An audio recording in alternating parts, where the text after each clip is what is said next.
विश्व के क्षेत्रफल का कितना भाग भारत के पास है?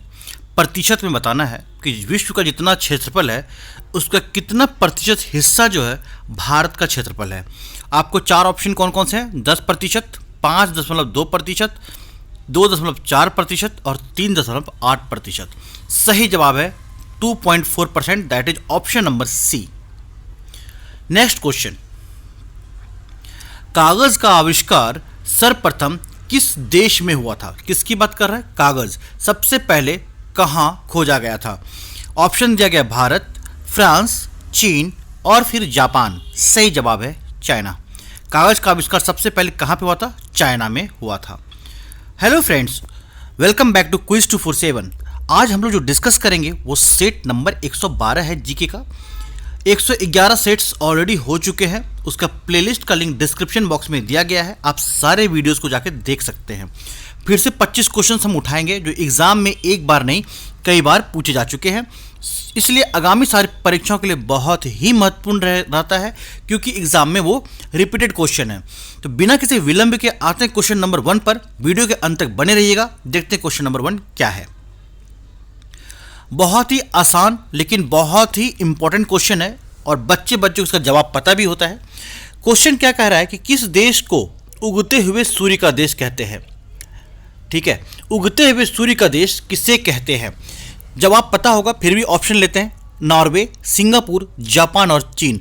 4 ऑप्शन दिए गए। अगर इसका जवाब पता होता है तो आपको कमेंट बॉक्स में क्वेश्चन नंबर लिखकर इसका आंसर ABCD जो भी है दे देना है। सही जवाब क्या है? तो सही जवाब कमेंट बॉक्स में जरूर लिखिएगा। इसका सही जवाब है जापान। जापान को उगते हुए सूर्य का देश कहा जाता है। अब आते हैं जापान की राजधानी पे। जापान की राजधानी क्या है? वो है टोक्यो। क्यों है? क्या है? टोक्यो। और जापान की मुद्रा क्या है? एग्जाम में कई बार पूछा जा चुका है। वो है जापानी येन। जापानी येन, YEN इंग्लिश में लिखते हैं इसको। जापानी येन जो है वो करेंसी है यहाँ की। आते हैं क्वेश्चन नंबर 2 पर। देखते हैं दूसरा नंबर क्वेश्चन क्या है। दूसरा नंबर है टाइफाइड की बीमारी से जुड़ा हुआ है कि टाइफाइड का जो से शरीर का कौन सा अंग प्रभावित होता है? टाइफाइड जो होता है वो क्यों होता है? वो दूषित पानी पीने से या गंदा खाना खाने से टाइफाइड रोग होता है। तो वो कह रहा है शरीर का कौन सा अंग जो है टाइफाइड की बीमारी से प्रभावित होता है। ऑप्शन क्या क्या दिया गया है? अग्नाशय है, मस्तिष्क है, गला है और आंत है। 4 ऑप्शंस आपके पास हैं। आपको बताना है टाइफाइड से कौन सा अंग प्रभावित होता है। सही जवाब जाएगा आंत को। डी इसका राइट आंसर है। अच्छा, हम टाइफाइड के बारे में अभी डिस्कस कर रहे थे कि टाइफाइड जो है ये जीवाणु जनित रोग यानी जीवाणु से होने वाला रोग है। अंग्रेजी में बोले तो बैक्टीरिया, नाम सुने ही होंगे। तो जीवाणु से होने वाला रोग है जिसको बैक्टीरिया बोलते हैं। और उस बैक्टीरिया का नाम क्या है? उस बैक्टीरिया का नाम है सल्मोनेला टाइफी। क्या नाम है? लिख देता हूं मैं, सल्मोनेला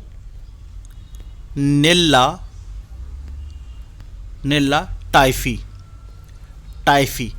ये जीवाणु है, माफ कीजिएगा, ये जीवाणु है, बैक्टीरिया है जो कि दूषित पानी या गंदे खाने से हमारे शरीर में प्रवेश करता है और आंत में ये टाइफाइड, जिसको ज्वर आता है, सर्दी बुखार जुकाम काफ़ी होता है और ये बीमारी बनाता है।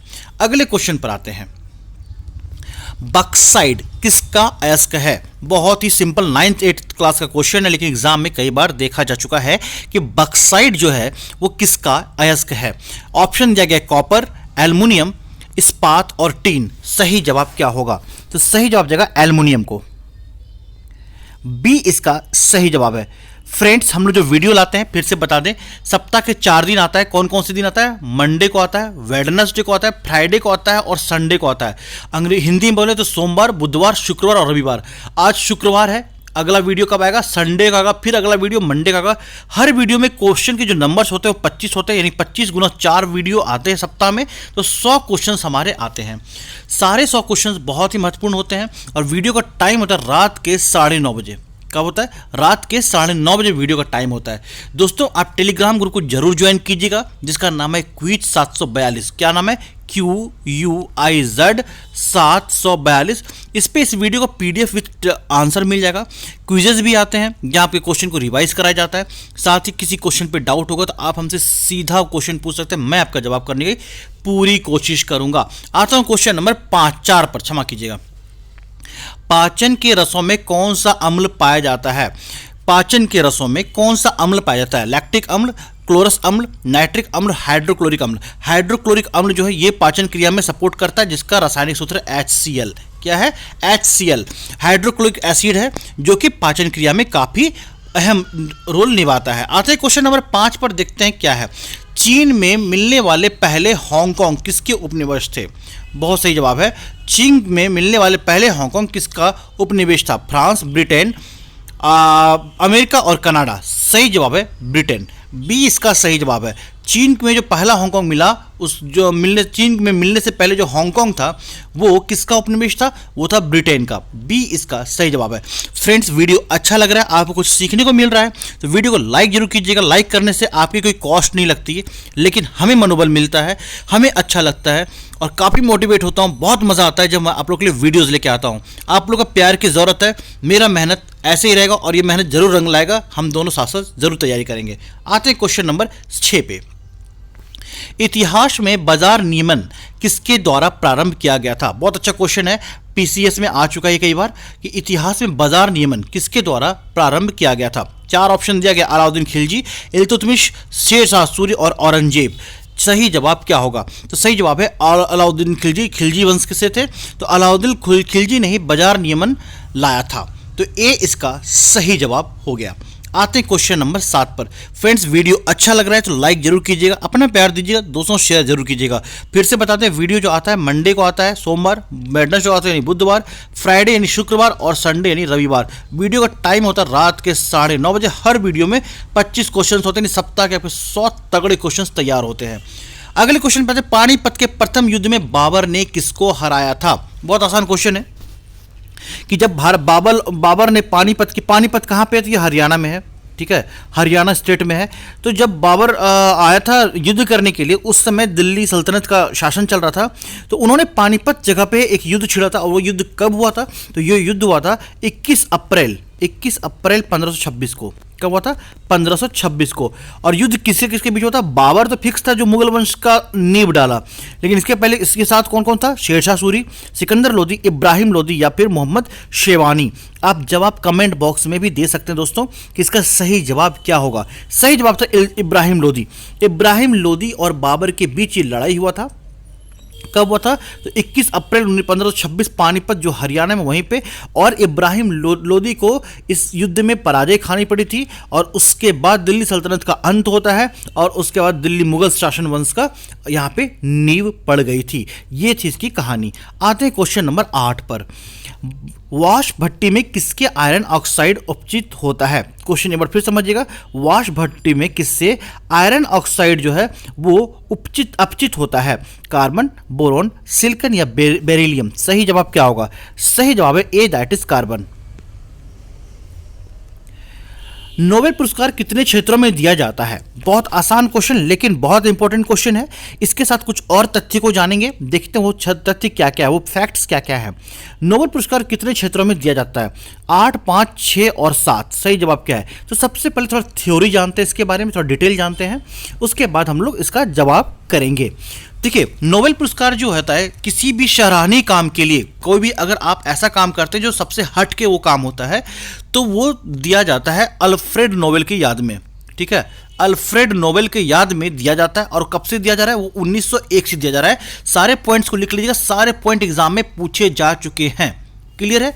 तो सबसे पहले जो अल्फ्रेड नोबेल के नाम पे, अल्फ्रेड नोबेल की याद में 1901 से नोबेल पुरस्कार दिया जाता है, जिस पुरस्कार की राशि जो होती है वो होती है $10 लाख। 10 lakh US dollar. साथ साथ एक प्रशस्ति पत्र दिया जाता है। क्या दिया जाता है? एक प्रशस्ति पत्र दिया जाता है। ये चीज हो गया कि नोबेल पुरस्कार कब से दिया जाता है, किनके याद में दिया जाता है और इसमें जो राशि होती है वो क्या होता है। क्लियर हो गया? अब आते हैं कि सबसे पहले नोबेल पुरस्कार किन को मिला था। तो सबसे पहले नोबेल पुरस्कार जो मिला था वो थे वेंकटरामन रामकृष्णन। क्या नाम था? नाम लिख लीजिएगा, वेंकटरामन रामकृष्णन। इनको सबसे पहले मिला था केमिस्ट्री, रसायन के क्षेत्र में मिला था। ठीक है, रसायन के क्षेत्र में सबसे पहले इनको मिला था। अब आते हैं कि जो ये नोबेल पुरस्कार है वो किन किन क्षेत्रों में दिया जाता है। ये सारे क्वेश्चंस आ चुके हैं, इसलिए हम इसको थोड़ा डिटेल में बता रहे हैं। तो ये कौन कौन सा क्षेत्र है? तो वो है शांति, लिख लेंगे, शांति के क्षेत्र में दिया जाता है। भौतिकी के क्षेत्र में दिया जाता है, रसायन के क्षेत्र में दिया जाता है, साहित्य के क्षेत्र में दिया जाता है, अर्थशास्त्र के क्षेत्र में दिया जाता है। कितने के शांति, भौतिकी, रसायन, साहित्य, अर्थशास्त्र और एक जो है वो है चिकित्सा विज्ञान, चिकित्सा के क्षेत्र में। तो कितने हो गए आपके? 1 2 3 4 5 6। कौन कौन से हो गए? शांति के क्षेत्र में, भौतिकी के क्षेत्र में, रसायन के क्षेत्र में, साहित्य के क्षेत्र में, अर्थशास्त्र और चिकित्सा। क्वेश्चन ऐसे ही पूछ देगा, 4 ऑप्शन दे देगा जिसमें इस 3 तो इसी से रहेंगे और एक इससे नहीं रहेगा। जैसे जीव विज्ञान का नाम दे देगा तो अब पूछ देगा कि किन क्षेत्रों में नोबेल पुरस्कार नहीं दिया जाता है। तो आपको जवाब, जैसे मान लीजिए शांति, भौतिकी, रसायन और जीव विज्ञान, तो आपको जवाब जीव विज्ञान मारना है। तो ये 6 क्षेत्र हैं जिनमें से कि नोबेल पुरस्कार दिया जाता है। अब आते हैं क्वेश्चन के ऑप्शन में कि कितने क्षेत्रों में दिया जाता है। तो सही जवाब क्या होगा? सी, दैट इज 6। क्लियर हो गया? आते हैं क्वेश्चन नंबर 10 पर। दोस्तों वीडियो अच्छा लग रहा है तो प्लीज लाइक जरूर कीजिए, अपना प्यार जरूर दीजिएगा। किस अधिनियम द्वारा कंपनी अधिनियम समाप्त किया गया? कंपनी अधिनियम को किस अधिनियम द्वारा समाप्त कर दिया गया था? 1947, 1858, 1852 और 1867। सही जवाब क्या होगा? आप कमेंट बॉक्स में दे सकते हैं। सही आंसर क्या होगा? तो सही जवाब 1858 बी इसका सही जवाब है। दोस्तों टेलीग्राम ग्रुप को ज्वाइन करना ना भूलें, क्विज 742 इसका नाम है। वहाँ पे आपको फायदे ही फायदे हैं, कोई कॉस्ट नहीं लगता। हाइड्रोजन में सबसे ज़्यादा प्रभावशाली ऑक्सीकरण करता है। हाइड्रोजन की बात कर, सबसे ज़्यादा प्रभावशाली ऑक्सीडेशन किससे होता है? आयोडीन, क्लोरीन, ब्रोमीन या फ्लोरीन? सही जवाब क्या होगा? किसकी बात कर रहा है? हाइड्रोजन में सबसे ज़्यादा ऑक्सीकरण करता कौन है? सबसे ज़्यादा कौन सा ऐसा चीज़ है इनमें से जो कि ऑक्सीकरण करता है? सही जवाब है फ्लोरीन। डी इसका सही जवाब था। सारे क्वेश्चन एसएससी सीजीएल में आ चुके हैं 2 से 3 बार। अब आते हैं इस क्वेश्चन पे जो कि इंट्रोडक्शन का क्वेश्चन था। इंट्रोडक्शन में क्वेश्चन को आपने देखा होगा कि विश्व का क्षेत्रफल का कितना प्रतिशत भाग भारत के पास है। थंबनेल पे ये मैंने लगा रखा है। सही जवाब क्या था? 2.4%। अच्छा, सबसे ज्यादा भाग किसके पास है? तो विश्व का क्षेत्रफल सबसे ज्यादा किसका है? रशिया का है ना, रूस का है। तो रूस का कितना प्रतिशत भाग, फिर समझिएगा, रूस का कितना प्रतिशत भाग, जो रूस का जो क्षेत्रफल है विश्व की जनसंख्या कितना प्रतिशत है? वो है 4.21%। भारत कितना है? 2.4%। जबकि रूस की बात करें तो रूस का है 4.21%। क्या है? 4.21%। क्लियर हो गया? नेक्स्ट क्वेश्चन पर आते हैं। पश्चिम बंगाल की सीमा कितने देशों के साथ लगती है? वाह क्या क्वेश्चन है कि जो वेस्ट बंगाल है उसकी जो सीमा है, बॉर्डर है, वो कितने देशों से लगती है? 2, 3, 5 या फिर 8? सही जवाब जाएगा 3 को, बी सही जवाब है। अच्छा, वो देश कौन कौन से हैं जिनकी सीमा पश्चिम बंगाल से लगती है? पश्चिम बंगाल एक भारतीय राज्य है, तो उनकी सीमा किससे लगती है? वो है नेपाल, लिख लेंगे, भूटान और तीसरा है बांग्लादेश लिख लेंगे। थोड़ा मैं राइटिंग खराब लिख रहा हूं, आप लिख लेंगे, बोल क्लियर दे रहा हूं कि बांग्लादेश, नेपाल और भूटान। ठीक है, बांग्लादेश, नेपाल और भूटान, ये 3 देश ऐसे हैं जिनकी सीमा बांग्लादेश से पश्चिम बंगाल से सटती है। विश्व का दूसरा सबसे बड़ा महाद्वीप कौन सा है? बहुत अच्छा क्वेश्चन। विश्व का सबसे बड़ा दूसरा महाद्वीप कौन सा है? एशिया, अफ्रीका, यूरोप और ऑस्ट्रेलिया। सबसे सही जवाब क्या होगा? सही जवाब है अफ्रीका, बी सही जवाब है। इसके कुछ वीडियो पहले मैंने बताया था कि सबसे बड़ा महाद्वीप कौन सा है। आप कमेंट बॉक्स में बताएंगे कि विश्व का सबसे बड़ा महाद्वीप कौन सा है। आप कमेंट में बताएंगे। अगर हमारे सारे वीडियो देखते हैं आप, तो आपको इसका जवाब जरूर से पता होना चाहिए। और इस सारे क्वेश्चन एग्जाम में आने वाले हैं। अभी 67th बीपीएससी का अनाउंसमेंट हो चुका है, 2 महीने बाद पेपर है। अगर आपने सारे वीडियोस देखे हो तो हम गारंटी देते हैं कि आपको 40 से 50 क्वेश्चन तो अभी टकरा जाएंगे 100 वीडियो में ही। ठीक है, अगले क्वेश्चन पे आते हैं। कच्चे फलों को पकाने के लिए किस गैस का प्रयोग किया जाता है? कच्चे फलों को पकाने के लिए कौन सा गैस का प्रयोग किया जाता है? प्रोपेन, इथेन, एथिलीन या एसिटिलीन? सही जवाब क्या होगा? कच्चे फल को पकाने के लिए वो होता है एसिटिलीन का प्रयोग करते हैं, डी इसका सही जवाब है। फ्रेंड्स, एक छोटा सा आप लोगों से रिक्वेस्ट है कि अगर आप हमारे वीडियो को देख रहे हैं, चैनल को सब्सक्राइब नहीं किया है, तो प्लीज़ सब्सक्राइब करके घंटी दबा दीजिएगा और साथ में बेल आइकन पे ऑल नोटिफिकेशन दे दीजिएगा। सप्ताह में जो 4 वीडियोस आते हैं रात के 9:30 बजे, उसका नोटिफिकेशन आप तक जा सके और आपकी तैयारी अच्छी हो सके। तो चैनल को सब्सक्राइब जरूर कर लीजिएगा। अगले क्वेश्चन पर आते हैं। भारत के किस राज्य में सबसे कम वन है? यानी जंगल, फॉरेस्ट की बात कर रहा है कि कौन सा ऐसा राज्य है जो सबसे कम जंगल है? दिल्ली, हरियाणा, उत्तर प्रदेश और महाराष्ट्र। सही जवाब क्या होगा? सही जवाब क्या होगा? कौन सा ऐसा देश, राज्य है जहां पे सबसे कम जंगल है? सही जवाब जाएगा हरियाणा को, बी सबसे सही आंसर है।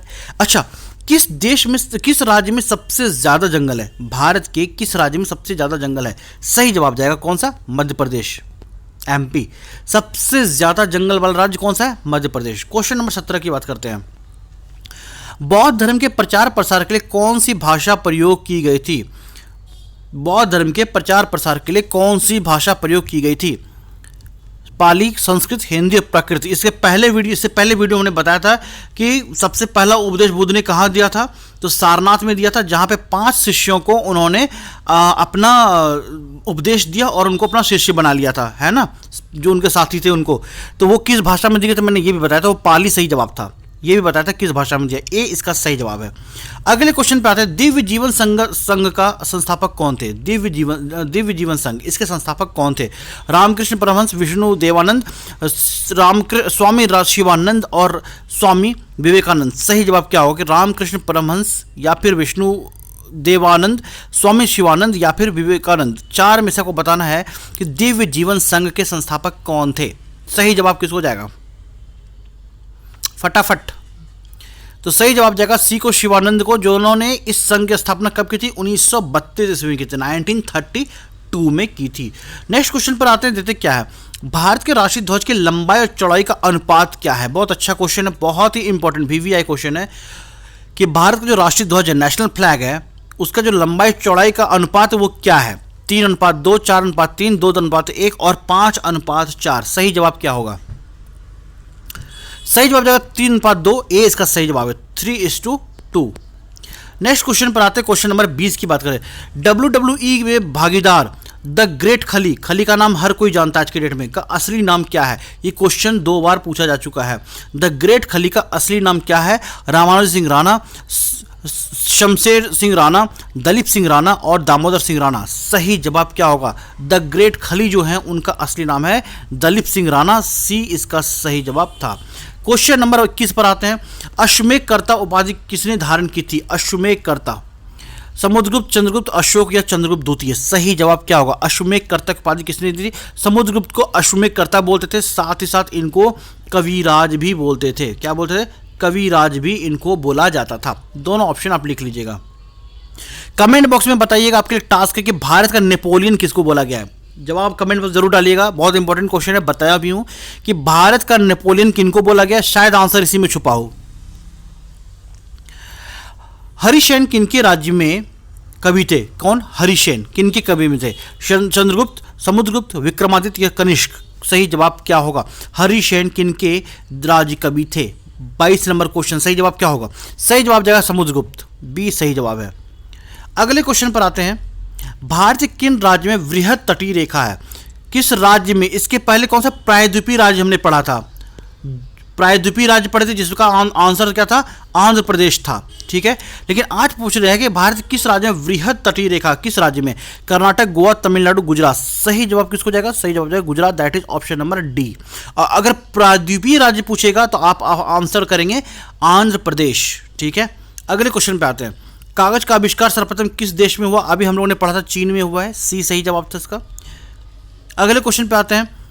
कांच से गुजरने पर प्रकाश के किस रंग की गति धीमी होती है? बहुत ही आसान क्वेश्चन, 10वां का क्लास का क्वेश्चन, 10th क्लास का क्वेश्चन है ये, है ना, कि प्रिज्म से हम लोग 4, 5, 6, 7 हम लोग प्रिज्म से गुजारते थे, किसकी गति ज़्यादा है, किसका तरंग दैर्ध्य कम है, ये सब खूब पढ़ते थे। तो कांच से गुजरने पर प्रकाश के किस रंग की गति कम होती है? बैगनी, नीला, लाल या फिर हरा। सही जवाब क्या होगा? सही जवाब होगा बैगनी, ए इसका राइट आंसर था। तो दोस्तों उम्मीद करता हूँ आज का वीडियो से आपको बहुत कुछ सीखने को मिला होगा। बने रहिए क्विज 247 के साथ। फिर अगले वीडियो में मिलेंगे हम लोग संडे को। टेलीग्राम ग्रुप को ज्वाइन करना ना भूलिएगा, जिसका नाम है क्विज 742। चैनल पे नए हो तो सब्सक्राइब जरूर करना, बेल आइकन को दबाना मत भूलना ऑल नोटिफिकेशन के लिए, ताकि रेगुलर अपडेट आपके पास जाते रहे। आपकी तैयारी कराना, मेरा पूरा कोशिश करना, ये हमारा लक्ष्य है। आपको सफलता दिलाना, ये मेरा एम है, गोल है। मिलेंगे फिर अगले वीडियो को लेकर संडे को रात को 9:30 बजे। तब तक के लिए जय हिंद, जय जवान। वीडियो को अपना प्यार दीजिएगा, शेयर कीजिएगा, लाइक करना ना भूलिएगा। Thank you, good night.